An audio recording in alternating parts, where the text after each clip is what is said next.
Big shout out to one of my best mates in a group chat who laughed at me for captaining Omar Marmoush and FPL. This is real, ladies and gentlemen. Omar Marmoush, you're captain. Choke on that, sucker. Kevin De Bruyne!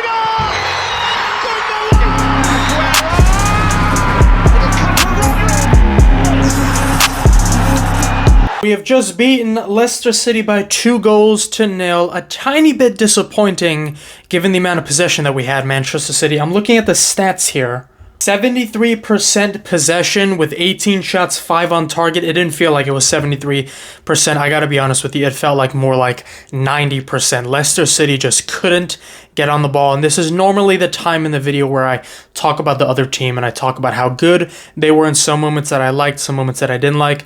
Unfortunately for Leicester City, I'm not trying to be a complete and utter douchebag here. There's not really anything for me to say other than just completely disappointing. They really didn't do anything today. I expected a lot more from some other players.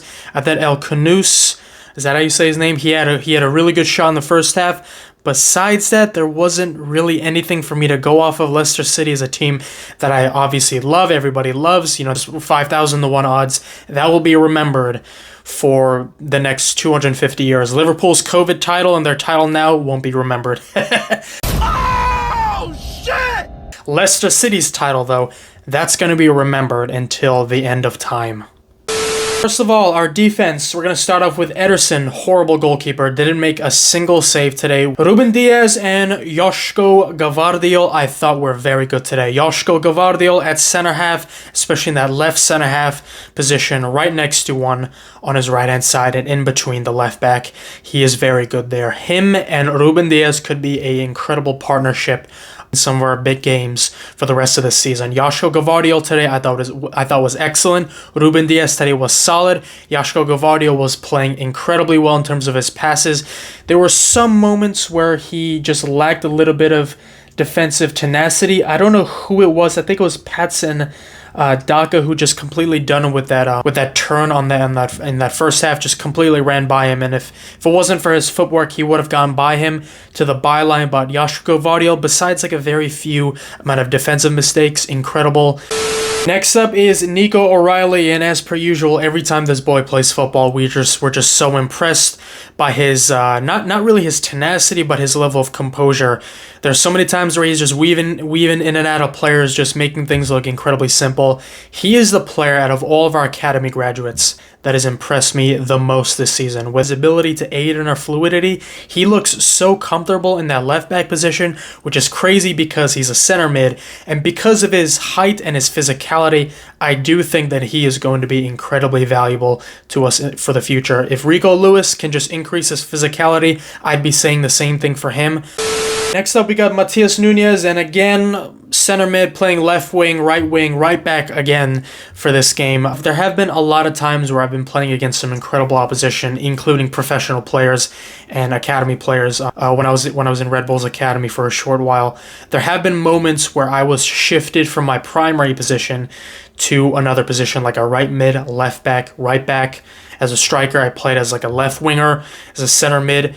And the cute little things that I see that Matheus Nunes do, I don't know if any of you picked up on it, but it's very subtle things. I don't know if any of you picked up on it, but as a right back, Matheus Nunes, when he gets the ball and he realizes the forward options are not the best, and instead he shifts it back onto his left foot, he goes backwards, and he does that nonchalant, typical Manchester City pass to retain possession up to Ruben Diaz, or it's definitely someone like Manuel Akanji or Abdulkadir Hussein there.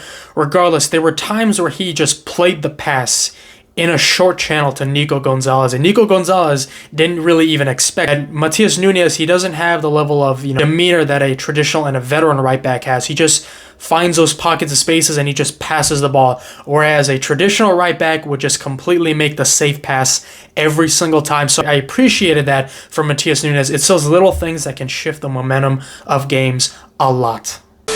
And now to our midfield. I thought Nico Gonzalez and Ilkay Gundogan were very good today. I honestly thought that Ilkay Gundogan was the better of the two. Nico Gonzalez did have some great interceptions that mostly go unseen by the vast majority of young football fans who view you watch football through a calculator and just look at GAs and all that bullshit.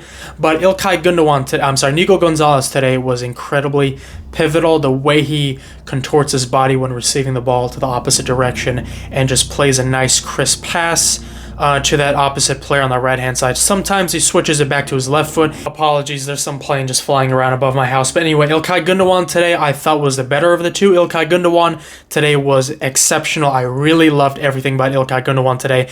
Just cute little passes, ability to make these quick decisions in the middle of the park. When you're going into those channels in the final third and when you're in those condensed areas with the defensive team having 5, 6, 7 players around you, it's one-touch football. That's where your mentality needs to be at. And İlkay Gündoğan in those pockets of spaces, he just moves things around. He just does it so effortlessly. It's a very tough position to be in. And when you have someone like Nico Gonzalez in that space behind him, it allows İlkay Gündoğan to flourish.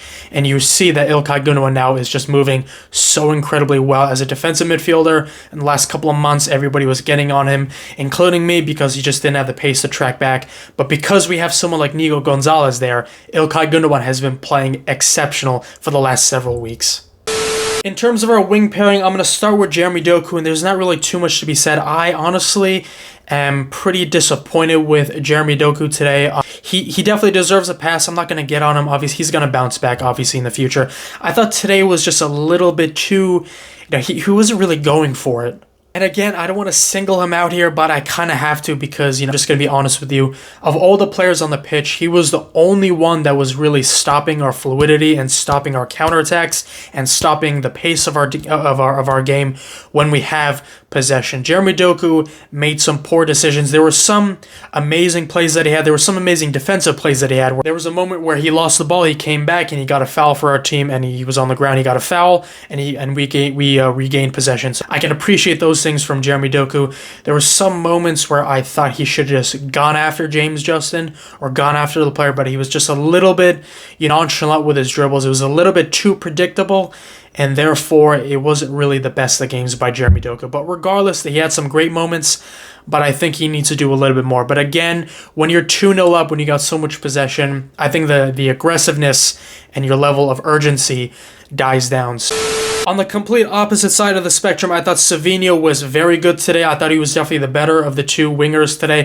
Savinho today just looks, he just went for it. Even if you lose the ball, but you're still trying to beat players on, I love that. Savinho has this remarkable ability.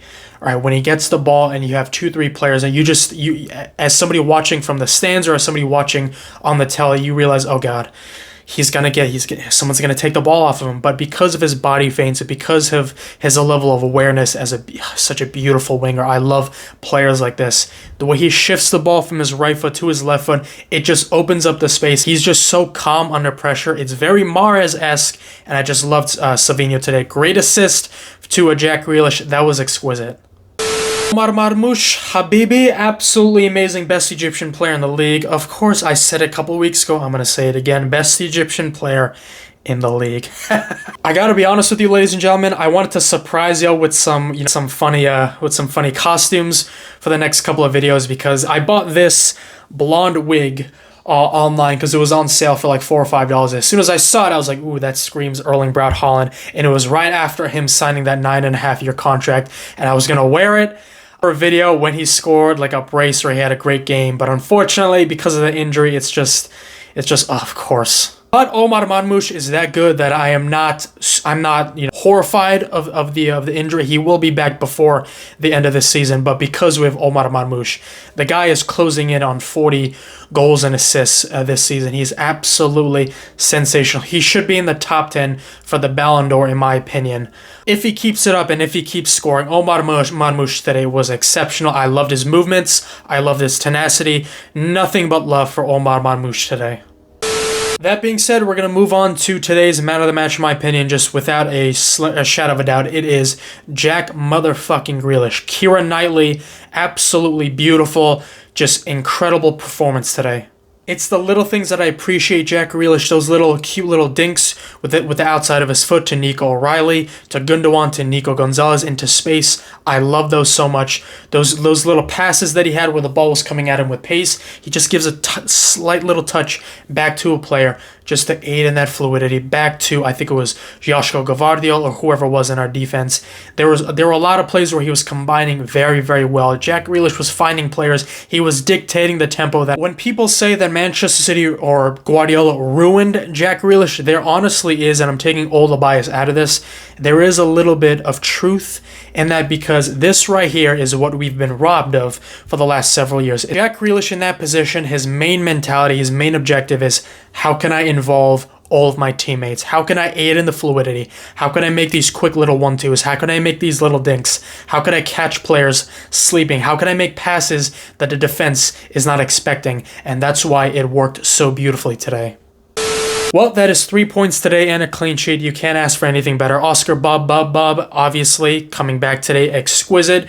Good on the Manchester City fans for, the 1894 group, I believe, for not coming in until the 9th minute. I 100% agree with everything that they're fighting for. Absolutely ridiculous. Manchester City local fans need to be in the stadium, not foreign fans videotaping for 90 minutes straight. Hopefully y'all can see me in this wig in the next, lots of big games coming up, Manchester Derby this weekend. I will see you all next time.